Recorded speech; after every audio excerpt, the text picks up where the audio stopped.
오늘 본문은 제1장에서 2장까지 이어지는 예루살렘의 초대교회의 설립 과정을 보여주고 있습니다. 지난주 말씀에서 제자들에게 나타난 그 오순절 성령의 역사와 그리고 예수 그리스도의 메시아 되심과 구속 사역에 대한 베드로의 설교를 들었던 무리들은 그들의 마음에 찔림이 있었습니다. 그리고 그들은 죄를 스스로 고백하고 탄식을 했습니다. 베드로는 계속해서 그 무리들에게 회개하여 죄 사함을 받으라라고 촉구를 하고 그날 하루에만 3,000명이 세례를 받는 놀라운 기적의 역사가 일어났던 것이죠. 그리고 마침내 예루살렘의 초대교회가 만들어지고 설립이 되었습니다. 이들은 하나님의 자녀로 거듭나고 또한 예수 그리스도의 공동체의 일원으로서 살아가는 과정, 즉 자신의 죄를 먼저 고백하고 그리고 회개하는 것, 그리고 예수 그리스도의 이름으로 세례를 받는 것, 그리고 하나님의 은총을 받아야 하는 것, 이런 것들을 깨닫고 이를 통해서 하나님의 자녀와 일꾼이 되었던 것입니다. 오늘 우리에게 주신 말씀을 통해서 우리에게 들려주시는 영적인 교훈이 무엇인지 함께 알고 실천하는 귀한 우리 성도님들 되시길 간절히 축원합니다. 먼저 우리 37절 말씀을 함께 봉독하겠습니다. 그들이 이 말을 듣고 마음에 찔려 베드로와 다른 사도들에게 물어 이르되 형제들아 우리가 어찌할꼬 하거늘. 아멘. 37절 말씀은 베드로의 설교를 들은 유대인들 중에 많은 사람들이 마음에 찔려서 베드로와 사도들에게 그럼 우리는 어떻게 해야 됩니까? 라고 묻는 장면입니다. 예수님께서는 하늘로 올라가시기 전에 요한복음 16장 7절에서 8절에 그러나 내가 너희에게 실상을 말하노니 내가 떠나가는 것이 너희에게 유익이라. 내가 떠나가지 아니하면 보혜사가 너희에게로 오지 아니할 것이요 가면 내가 그를 너희에게로 보내리니 그가 와서 죄에 대하여 의에 대하여 심판에 대하여 세상을 책망하시리라 라고 말씀하셨습니다. 이 말씀대로 성령의 권능을 힘입어서 담대히 복음을 외치고 그리스도의 십자가에 못 박힌 죄를 지적한 베드로의 설교에 그 경건한 유대인들이 말씀에 큰 충격을 받았다는 것이죠. 성령으로 충만한 베드로의 설교는 죄에 대해서 그리고 의에 대해서 심판에 대해서 세상을 책망했습니다. 오늘 본문에 찔려라고 번역된 헬라어 카테시 계산이 그 뜻이 때리다, 격하게 찔러 관통하다라는 그런 뜻을 가지고 있습니다. 우리가 크게 깨달은 바가 있을 때 그것을 모르다가 또한 그 진실을 알게 되었을 때 뒤통수를 세게 한 대 맞은 듯한 느낌, 그리고 망치로 세게 얻어맞은 것 같다라는 표현을 자주 씁니다. 베드로의 설교를 들은 유대인들이 바로 그러했던 것이죠. 망치로 한 대 얻어맞은 듯한 정신이 바짝 들고 그리고 그 말씀이 그들의 양심과 심장에 꽂혀서 마음이 아프게 된 것입니다. 베드로를 통한 성령의 음성을 듣게 된 유대인들은 자신들이 예수 그리스도를 몰랐던 죄, 그리고 예수 그리스도를 경시한 죄, 그리고 예수 그리스도를 죽음에 몰아넣는 그 죄를 깨닫고 마음과 양심의 극심한 가책을 느끼게 된 것입니다. 그리하여서 베드로와 사도들에게 어찌할꼬라고 물었던 것이죠. 이 물음은 구원에 대한 필사적인 질문입니다. 자신들의 죄를 깨닫고 그리고 통해 자복하는 자들은 복 있는 사람입니다. 죄를 깨닫지 못하는 자는 마지막에 구원에 이르지 못하지만 늦게라도 자신의 죄를 깨달아 자복한다면 주님께서는 불쌍히 여겨주시고 구원해 주신다라는 사실입니다. 사랑하는 성도 여러분, 이 어찌할꼬라는 한탄과 그리고 걱정 어린 말은 당시 경건한 유대인들에게만 준 메시지가 아닙니다. 지금을 살고 있는 우리에게도 그렇다면 우리는 어떻게 해야 될까라고 질문하는 불신자들이 굉장히 많다라는 것이죠. 지금 믿지 않은 영혼들은 어디서 무엇을 하고 있습니까? 지금도 사탄의 종노릇을 하고 세상과 과학과 그리고 자기 자신에 대한 그 기대를 걸면서 살고 있지 않습니까? 희망을 잃고 좌절과 절망 속에서 살아가고 있습니다. 세상의 폭풍 속에서 우리를 건져달라 살려달라 발버둥치고 애원하고 있습니다. 우리 성도들은 이 탄식 소리를 귀 기울여서 들을 줄 알아야 하는 것이죠. 이것은 육신의 귀가 좋아서 들리는 것뿐만 아니라 영적인 신령한 귀를 지녀서 그들의 영혼의 외침을 들을 수 있어야 한다는 것입니다. 그들은 계속 무언으로 우리에게 묻고 있습니다. 우리는 이들을 계속 살펴보고 그리고 제3과 천국의 희망을 얻는 길을 계속해서 제시를 해야 되는 것이죠. 그것이 바로 무엇입니까? 전도이고 복음 전파인 것입니다. 오늘 본문처럼 베드로의 설교를 듣고 마음이 찔려서 구원의 방법, 제3의 방법을 물어보는 이들도 있었지만 스데반의 설교를 듣고 마음이 찔려 이를 갈고 큰 소리를 치고 귀를 막고 스데반에게 달려들어 성 밖으로 쫓아내서 돌로 내쳐 죽인 자들도 있었다라는 것입니다. 하나님을 믿지 않는 자들이 복음을 듣고 두 가지의 반응으로 나눴듯이 우리 믿는 성도들도 성령님의 그 죄에 대해서, 의에 대해서, 심판에 대해서 책망하는 소리를 듣고 두 가지의 반응으로 나눠진다는 것입니다. 자신을 때리고 마음을 찌르고 광통하는 그 말씀이 이 말씀은 하나님께서 나에게 주신 말씀으로 받고 나는 죄인이구나, 나는 회개해야겠다, 하나님 곁으로 돌아가야겠다, 나는 주님밖에 없다, 주님의 길로 나를 인도하소서라고 그 말씀을 붙들고 눈물로 회개하는 참 그리스도인들이 있는가 하면 이 말씀은 이 말씀은 딱 누군가 들어야 되는 말씀인데, 옆에 사람이 들어야 되는, 누구와 김 집사가 이 집사가 들어야 되는 말씀인데 누가 그랬었는데 저랬었지 하면서 자신을 의로운 사람인 양 그 말씀으로 남을 정죄하는 사람들도 있다라는 것입니다. 또는 목사님이 자기 들으라고 일부러 그런 말씀을 전했다고 화내며 시험 들었다고 교회 안 나오는 사람들도 있다라는 것이죠. 그렇다면 정말 저는 난감합니다.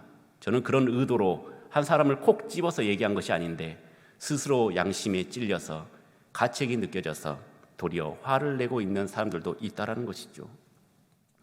우리는 과연 어느 부류에 속한 사람들입니까?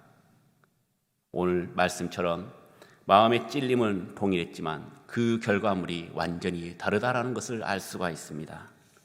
사랑하는 성도 여러분, 베드로의 오순절 설교는 성령의 임재가 충만한 가운데 모두들 이 말씀의 은혜를 받고 어떻게 해야 할지 알게 하는 그런 회심의 말씀이었습니다. 우리도 늘 우리에게 주신 그 말씀을 깊이 깨닫고 이 말씀을 생명처럼 여기면서 살아야 합니다. 말씀을 들을 때마다 어찌할꼬? 라는 그런 질문을 계속해서 던져가면서 우리가 어떻게 살아야 될지 해답을 찾고 기도해야 한다는 것이죠. 오늘 들려주시는 이 말씀이 하나님께서 나에게 하시는 사랑의 메시지임을 믿고 그 말씀을 붙들고 사시는 여러분들이 되시길 소망합니다. 이것은 다른 사람에게 주는 말씀이 아닙니다. 옆에 사람에게 주는 말씀이 아니고 또 특정한 누구의 김 집사나 이 집사에게 말을 하는 것이 아닙니다. 또한 나를 죄에 빠지라고 공격하는 말씀도 아닙니다. 나를 시험에 들으라고 하는 말씀도 아닙니다. 이것은 나를 도우시는 말씀, 나를 살리시는 말씀인 것입니다. 아멘이십니까? 그때 우리는 진정으로 하나님의 백성이 될 것이고 성령의 능력이 우리 안에 거하실 것입니다. 우리 계속해서 38절 말씀을 함께 봉독하겠습니다. 베드로가 이르되 너희가 회개하여 각각 예수 그리스도의 이름으로 세례를 받고 죄 사함을 받으라. 그리하면 성령을 선물을 받으리니 아멘. 우리가 어찌할꼬 하면서 구원의 길을 묻는 유대인들에게 베드로는 그 구원의 조건, 구원의 방법을 제시하고 있습니다. 우리는 오늘 본문에서 구원받는 자의 조건이 무엇인지, 또 우리가 구원의 길을 묻는 자에게 무엇을 요구해야 하는지를 알 수가 있는데, 이처럼 우리가 복음을 전할 때에 베드로의 말씀처럼, 사도들의 말씀처럼 능력이 있고 권능이 임하게 되는 것입니다. 먼저 베드로는 회개를 요구했습니다. 회개가 무엇입니까? 내가 죄인임을 고백하고 불신앙의 죄에서 전인적으로 돌이키는 상태를 말하고 있는 것입니다.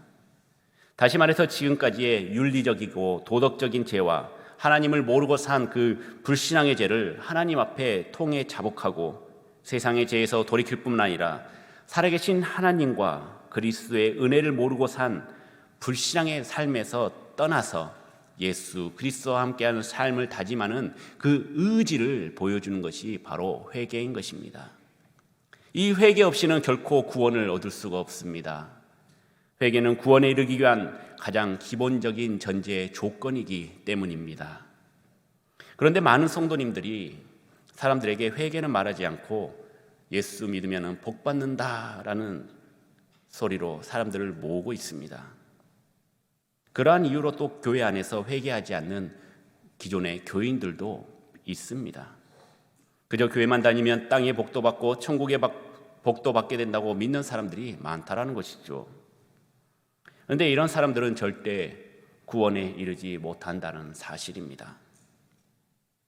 성도들은 전도할 때에 반드시 우리는 다 하나님 앞에 죄인이라는 사실을 알려줘야 하는 것입니다.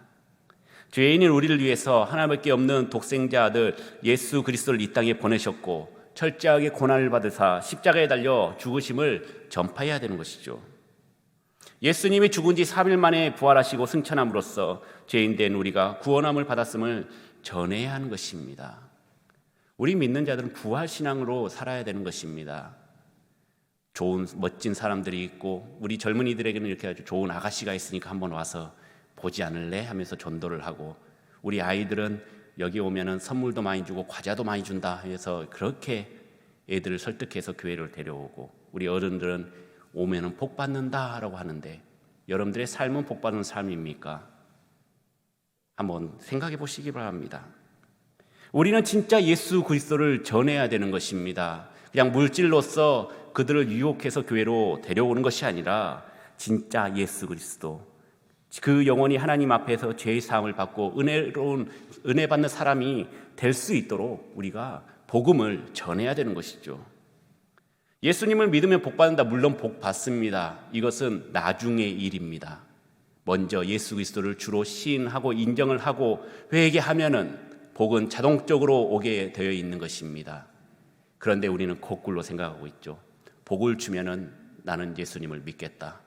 지금 내가 부족한 것이 있으니까 그거 채워주시면 나는 예수님을 믿겠다. 우리는 보이지 않아도 믿는 것이 진짜 믿음이고, 또 들리지 않아도 주님께 기도하는 것이 진짜 기도인 것을 우리는 너무나도 잘 알지만 막상 현실에 부딪히면 어떻습니까? 그렇게 하는 게 쉽지가 않다라는 것이죠.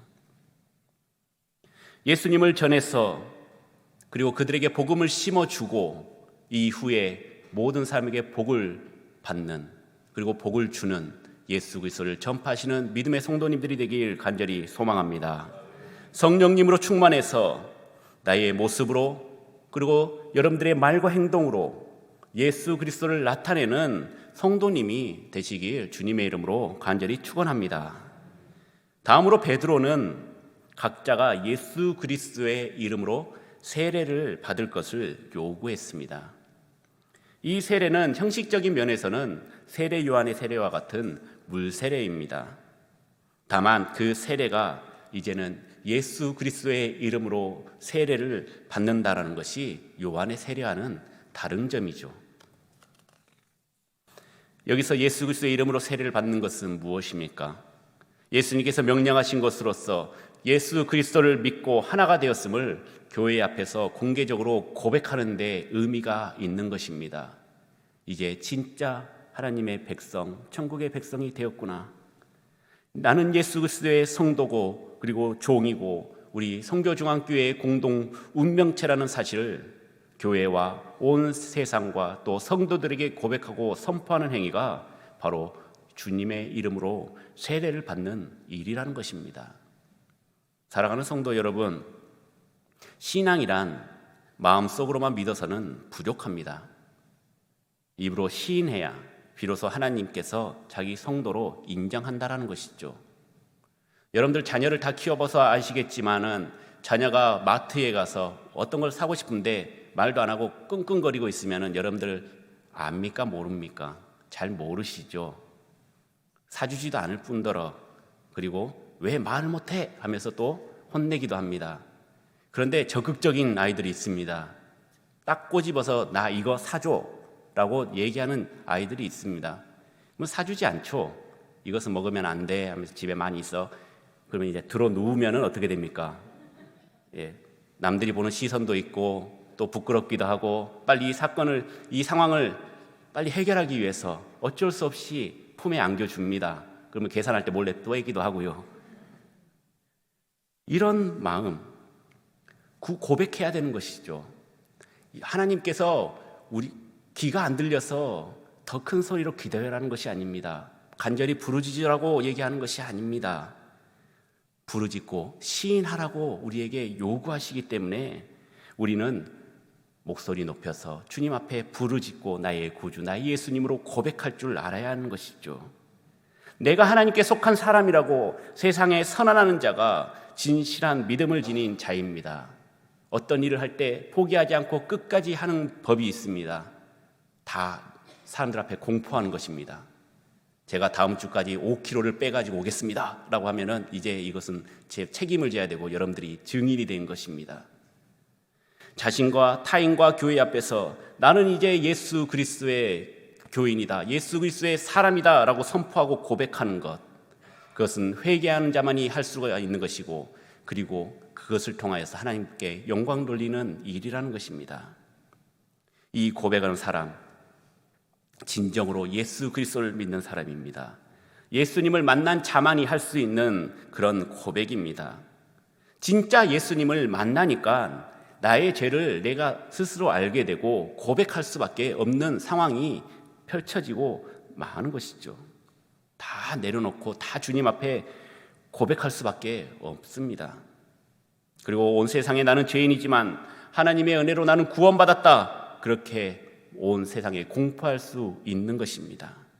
그렇기 때문에 우리는 회개하고 세례를 받아야 됩니다. 물론 지금 여기 계신 모든 분들은 세례교인입니다. 하지만 정말 껍데기만 우리가 세례교인인지, 진정 예수님을 구주로 믿고 살아가는 세례교인인지, 그리고 나뿐만 아니라 우리의 가족, 내 이웃까지도 확장하여서 그들에게 회개가 되고 그리고 세례받아서 천국 백성이 될 수 있도록 계속 돕는 역할을 해야 되는 것이죠. 그래서 베드로는 회개하고 세례받는 사람에게 하나님께서 성령을 선물로 주시겠다라고 말씀하셨습니다. 불신앙의 죄를 온전히 회개하고 주님과 연합하는 그 세례를 통해서 자신이 하나님께 속한 사람임을 선포한 사람들에게 하나님은 거룩한 성령님을 보내주신다는 사실입니다. 그리고 우리 가운데 임재하게 하시는 것입니다. 우리는 이 성령을 받아야 구원에 이를 수가 있는 것입니다. 성령만이 우리의 부패한 우리의 마음의 심령을 새롭게 거듭나게 하여 주시고 예수 그리스도에 대한 믿음을 갖게 하시기 때문입니다. 성령을 받는다. 회개하고 세례받은 성도들에게 하나님께서 반드시 선물을 주시는 그것이 바로 성령이라는 것이죠. 선물은 무엇입니까? 내가 어떤 것을 받고 싶어서 선물을 하는 것이 아닙니다. 내가 너무나도 좋아해서, 내가 너무나도 사랑해서 존경의 마음으로, 사랑의 마음으로 아무 조건 없이 드려지는 것이 바로 선물 아니겠습니까? 그리고 우리가 하나님께서 주신 선물은 무엇입니까? 값없이 은혜로 받는 것이 바로 하나님께서 우리에게 주신 선물인 것입니다.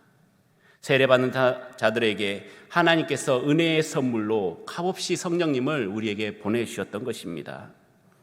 그러므로 우리는 죄를 온전하게 회개하고 주님의 이름으로 세례를 받는 성도는 이미 성령의 은혜 속에 있다라는 사실을 깨달을 줄 알아야 하는 것이죠. 우리는 이렇게 구원의 조건들을 올바르게 제시하고 그 사람들로 조건들에게 순종하도록 인도해야 합니다. 주님께서 주시는 구원, 이것은 무조건 누구나 다 받는 것이 아닙니다. 하나님께서 제시한 최소한의 조건을 충족하고 그리고 그 조건에 순종하는 자들만이 구원의 은혜를 받을 수가 있는 것이죠. 이 사실을 우리 성도님들께서 기억하셔서 여러분들에게 준비된 그 한 사람이 전도가 되고 하나님의 전에서 하나님의 백성으로 거듭날 수 있도록 준비된 전도자가 되기를 주님의 이름으로 축원합니다. 우리 마지막으로 40절 말씀을 함께 봉독하겠습니다. 또 여러 말로 확증하여 구원하여 이르되 너희가 이 패역한 세대에서 구원을 받으라 하니 아멘. 40절 말씀은 베드로가 또 여러 가지 말로 확증하여 권하였다라고 말씀하고 있습니다. 즉 베드로는 지금까지의 말씀과 구원의 길을 제시하는 것으로 끝내지 않고 말씀을 들은 유대인들로 하여금 예수님께서는 구원자가 되신다는 사실과 그리고 이것을 믿는 자는 반드시 구원을 얻는다는 사실을 인식시켜주고 예수를 믿어 구원에 이르도록 여러 말로 권면한 것입니다. 베드로는 사람의 영혼 구원을 위해서 그의 큰 수고를 아끼지 않았던 것이죠.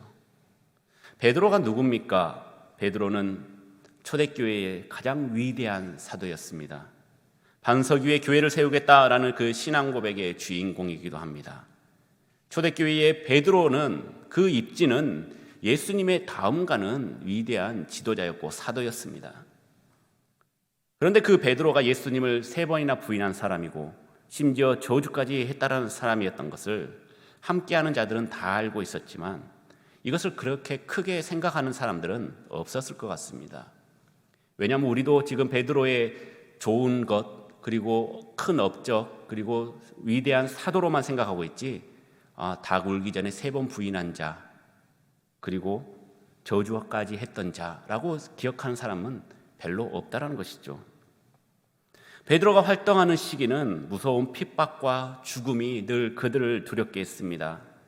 그래서 초대교회에는 많은 믿는 자들도 많았지만 그만큼 많은 배교자들도 생겼습니다. 주님을 부인하면 지금의 그 어려운 상황에서 벗어날 수가 있고 평안한 삶을 살 수 있었기 때문이죠. 그런데 배교했던 그들이 다시 주님 곁으로 돌아올 수 있었던 이유 또한 베드로였습니다. 주님께서는 베드로와 같은 믿음이 완전히 무너졌던 자를 통하여서 일하시는 것을 보여주었고 베드로를 통해 성령의 역사하심을 보면서 베드로는 그들에게 희망이고 힘이었고 소망이었던 것입니다. 그리고 베드로의 그 성령 충만함을 통해서 성도들은 예수님을 보게 되었고 확실한 천국의 소망을 갖게 되었습니다. 이것을 믿으며 많은 이들이 배교했던 이들이 다시 주님 곁으로 돌아오게 된 것이죠. 여러분들도 믿지 않는 가족 그리고 믿지 않는 이웃의 희망이 되시길 간절히 축원합니다.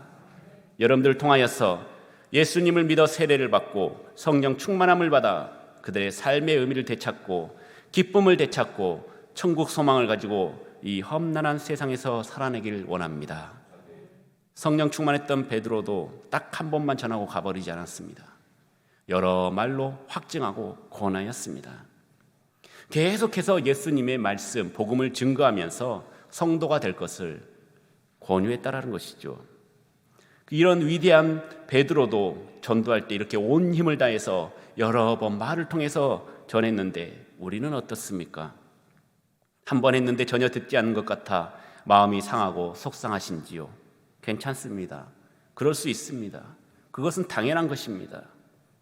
여러분들 이제 곧 설날이 다가옵니다. 믿지 않은 친척들과 가족들 함께 모여서 맛있게 음식도 먹고 윷놀이도 하고 교제를 나누게 될 것입니다. 또한 제사를 드리는 가정도 있을 것입니다. 물론 나눠져서 믿는 자들은 제사를 드리지 절을 하지 않고 또 믿지 않는 자들은 절을 하겠죠. 그때 여러분들 복음 전파할 수 있는 절호의 기회인 것입니다. 단 한 번으로 끝내면 얼마나 좋겠습니까? 너 예수 그리스도 한번 믿어보자. 교회 가자. 내년부터는 제사 없다. 아멘, 할렐루야. 그렇게 될 줄 믿습니다. 그렇게 되면 얼마나 좋겠습니까? 그런데 그렇게 되지 않는다라는 것이죠. 사단은 그렇게 쉽게 한 영혼을 내어놓지 않습니다. 호락호락하지가 않습니다. 전도는 무엇입니까? 영혼 구원은 무엇입니까? 영적인 전쟁인 것입니다. 그 차례상을 뒤집어 엎든 아니면 머리를 쥐어 뜯고 싸우든 그것을 요구하는 것이 아닙니다. 강권해서 말하고 안 되면 추석에도 한 번 더 얘기하고 또 안 되면 내년 추석에 설날에도 얘기하고 또 추석에도 얘기를 하면서 계속해서 반복적으로 포기하지 않고 성령님께서 도와주시는 대로 힘 주시는 대로 능력 주시는 대로 성령 충만한 베드로의 말씀으로 3,000명이 돌아오고 세례를 받은 것처럼 성령 충만한 우리 성교 중앙교회 모든 성도님들이 이 설날에 믿지 않은 영혼들을 주님께로 돌릴 수 있는 믿음의 복된 성도님들이 되시길 주님의 이름으로 축원합니다.